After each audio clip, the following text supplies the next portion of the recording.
প্রত্যেক দিনের মতো আজকে আবারও একটি রেসিপি নিয়ে আপনাদের সামনে হাজির হলাম। আজকে সম্পূর্ণ নিরামিষভাবে লাউর একটি রেসিপি আপনাদের সঙ্গে শেয়ার করব, যেটা গরম গরম ভাতের প্রথম পাতে থাকলে খাওয়াটা একদমই জমে যাবে। নমস্কার বন্ধুরা, মাই কিচেন মাই ব্লগে সবাইকে আবারও একবার স্বাগত। আসুন তাহলে শুরু করা যাক আজকের রেসিপি। আজকে রেসিপি বানানোর জন্য এখানে আমি একটা ছোট সাইজের লাউ নিয়ে নিয়েছি। তো এখন লাউটিকে কেটে নেব, আর কিভাবে কেটে নিচ্ছি সেটাও আপনাদের সঙ্গে শেয়ার করে নিচ্ছি। একদমই কচি ছিল লাউটা, আর এরকম কচি লাউ দিয়ে যদি রেসিপিটি তৈরি করা হয় খেতে কিন্তু খুবই ভালো লাগে। তো লাউটা আমি ব্যাক ক্যামেরায় কেটে নিয়েছি, আর একদমই ঝিরিঝিরি করে কেটে নিতে হবে। তো এখন রেসিপিটি তৈরি করার জন্য গ্যাসের মধ্যে একটা কড়া বসিয়ে এখানে দিয়ে দিলাম 1 চামচ পরিমাণ সর্ষের তেল। তেল ভালো করে গরম করে নিয়ে এখানে ফোড়ন হিসাবে ব্যবহার করেছি 1/2 চামচ 5 ফোড়ন, একটা তেজপাতা, আর তার সাথে দিয়ে দিয়েছি একটা শুকনো লঙ্কা 2 টুকরো করে। তো ফোড়নগুলিকে বেশ কয়েক সেকেন্ড সময় নিয়ে ভেজে নিয়েছি। এখন কেটে রাখা লাউটা অ্যাড করে দিলাম। তো লাউটা দেখতে প্রথমে অনেকটা মনে হলেও লাউ কিন্তু খুব নরম একটা সবজি। এইভাবে নাড়াচাড়া করতে করতেই লাউ থেকে অনেকটা পরিমাণ জল বের হয়ে আসবে, আর লাউটা কিন্তু একদমই কম হয়ে যাবে। খুব সহজ এবং সাধারণ একটি রেসিপি আজ আপনাদের সঙ্গে শেয়ার করছি। অনেকেই অনেক রকমভাবেই লাউ বানিয়ে খেয়েছেন, তবে একবার এইভাবে করে বানিয়ে খেয়ে দেখবেন, আশা করছি সকলের খুবই ভালো লাগবে। তো 1 থেকে 1.5 মিনিট সময় নিয়ে লাউটা খুব ভালো করে নাড়াচাড়া করে নিয়েছি, আর দেখেই বুঝতে পারছেন লাউ থেকে অনেকটা পরিমাণেই জল বের হয়ে আসে। তো এই পর্যায়ে গ্যাসের ফ্লেমটা লো টু মিডিয়ামে করে ঢাকা চাপা দিয়ে রান্নাটি করে নেব 2 মিনিট সময় নিয়ে। তো এদিকে লাউটা সিদ্ধ হতে হতে এদিকে আজকের রেসিপির জন্য একটা মশলা রেডি করে নিচ্ছি। এখানে নিয়ে নিয়েছি 1 টুকরো আদা, একটা কাঁচা লঙ্কা, আর 1/2 চামচ পরিমাণ কালো সর্ষে দিয়ে একটা পেস্ট রেডি করে নিয়েছি। তো 2 মিনিট পর ঢাকাটা খুলে নিয়ে লাউটা খুব ভালো করে একবার নাড়াচাড়া করে মিশিয়ে নিয়ে যে মশলাটা রেডি করে রেখেছিলাম সেই মশলাটাই দিয়ে দিলাম। বাটিটা ধুয়ে বেশ কিছুটা পরিমাণ জল এখানে অ্যাড করে দিচ্ছি। তো মশলাটা এখন লাউর সাথে খুব ভালো করে নাড়াচাড়া করে বেশ কিছুক্ষণ সময় কষিয়ে নেব। খুব সামান্য তেল মশলায় তৈরি হয়ে যায় এই লাউর রেসিপিটি, আর খেতেও কিন্তু দুর্দান্ত স্বাদের হয়।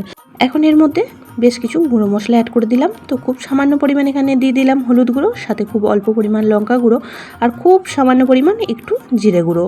গুঁড়ো মশলার পরিমাণগুলো একদমই কম ব্যবহার করেছি। তো এখন লাউর সঙ্গে সমস্ত মশলাগুলি খুব ভালো করে নাড়াচাড়া করে মিশিয়ে নিয়ে বেশ কিছুক্ষণ সময় কষিয়ে নেব। পুরনো বন্ধুরা সবসময় আমার পাশে থেকে আমাকে এতটা সাপোর্ট করার জন্য অনেক অনেক ভালোবাসা। নতুন বন্ধুরা যারা চ্যানেলে ভিজিট করছেন, চ্যানেলটি এখনও পর্যন্ত সাবস্ক্রাইব করেননি, তাদের কাছে অনুরোধ রইল চ্যানেলটি সাবস্ক্রাইব করে পাশের বেল আইকনটি অল প্রেস করে দেবেন। তাহলে আমি যখনই কোনো ভিডিও দেব নোটিফিকেশন সবার আগে আপনাদের কাছে পৌঁছে যাবে। তো লাউটা মশলার সাথে বেশ কিছুক্ষণ সময় নাড়াচাড়া করে নিয়ে এখন ঢাকা চাপা দিয়ে রান্নাটি আবারও করে নিচ্ছি 2 মিনিটের জন্য। 2 মিনিট পর ঢাকাটা খুলে ওপর নিচ খুব ভালো করে একবার নাড়াচাড়া করে মিশিয়ে নেব। লাউ সিদ্ধ হতে একদমই বেশি সময় লাগে না, খুব কম সময়ের মধ্যে লাউর যে কোনো রেসিপি তৈরি হয়ে যায়। তো খুব ভালো করে এখন নাড়াচাড়া করে মিশিয়ে নিয়ে এখানে ছোটো বাটির 1 বাটি ছোলা দিয়ে দিচ্ছি। তো ছোলাগুলি আমি ওভারনাইট ভিজিয়ে রেখেছিলাম, আর সেই ভেজানো ছোলাটাই ব্যবহার করলাম। আর এইভাবে যদি একটু ছোলা দিয়ে লাউর রেসিপিটি তৈরি করা হয়, যখন ছোলাগুলি মুখে পড়ে খেতে কিন্তু খুবই ভালো লাগে। লাউর সাথে খুব ভালো করে নাড়াচাড়া করে মিশিয়ে নিচ্ছি, আর মেশানো হয়ে গেলে এখানে দিয়ে দিচ্ছি ছোটো বাটির 1 বাটি পরিমাণ জল, যাতে ছোলাগুলি খুব সুন্দরভাবে সিদ্ধ হয়ে যায়। জলটা দিয়ে খুব ভালো করে মিশিয়ে নিয়ে আবারও ঢাকা চাপা দিয়ে রান্নাটি করে নেব 2 মিনিট সময় নিয়ে। লাউ কিন্তু এখানে প্রায় সিদ্ধ হয়ে এসেছে। তো 2 মিনিট পর ঢাকাটা খুলে নিচ্ছি। তো লাউ ছোলা সমস্ত কিছুই খুব সুন্দরভাবে সিদ্ধ হয়ে গেছে, আর রেসিপিটিও আমাদের প্রায় রেডি হয়ে এসেছে। খুব কম সময়ে সামান্য তেল মশলা দিয়ে এই সহজ সাধারণ রেসিপিটি তৈরি হয়ে যায়, আর গরম ভাতের প্রথম পাতে কিন্তু খুবই ভালো লাগে। তো এখন আমি এর মধ্যে দিয়ে দিচ্ছি 1 চামচ পরিমাণ চিনি। যেহেতু নিরামিষ রেসিপি, আর লাউর মধ্যে একটু চিনি দিলে খেতে কিন্তু খুবই ভালো লাগে। তো চিনিটা দিয়েও খুব ভালো করে মিশিয়ে নেব।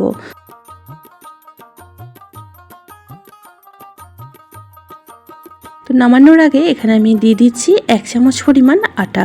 তো আপনাদের কাছে আটা ময়দা যেটাই থাকুক, বাইন্ডিংয়ের জন্য একটু দিয়ে দিলে রেসিপিটি খুব সুন্দরভাবে মাখা মাখা তৈরি হয়। তো আবারও খুব ভালো করে এখন নাড়াচাড়া করে মিশিয়ে নেব, আর মিশিয়ে নিলেই একদমই রেডি আজকের রেসিপি। এইভাবে লাউ বানিয়ে নিলে বাচ্চা থেকে বড় সকলেই খুবই পছন্দ করবে। আর এই গরমের জন্য পারফেক্ট একটি রেসিপি, সামান্য পরিমাণ তেল মশলায় তৈরি হয়ে যায়। তাই অবশ্যই করে এইভাবে বানিয়ে খেয়ে দেখবেন আর আমাকে কমেন্ট বক্সে জানাবেন যে আপনাদের কেমন লাগলো। রেসিপিটি একদমই রেডি হয়ে এসেছে। এখন গ্যাসের ফ্লেম অফ করে দেব আর ওপর থেকে খুব সামান্য পরিমাণ একটু ভাজা মশলা দিয়ে দিচ্ছি। তো আপনাদের হাতের কাছে থাকলে ভাজা মশলাটা ব্যবহার করবেন, আর না হলে বাদ দিয়ে দিতে পারেন, তাতে করেও রেসিপিটি খেতে খুবই ভালো লাগবে। তো এখন একটা পাত্রের মধ্যে নামিয়ে নেব আর ফাইনাল লুকটা আপনাদের দেখাচ্ছি যে কেমন দেখতে হয়েছে। আজকের রেসিপিটি আপনাদের কেমন লাগলো অবশ্যই কমেন্ট বক্সে জানাবেন।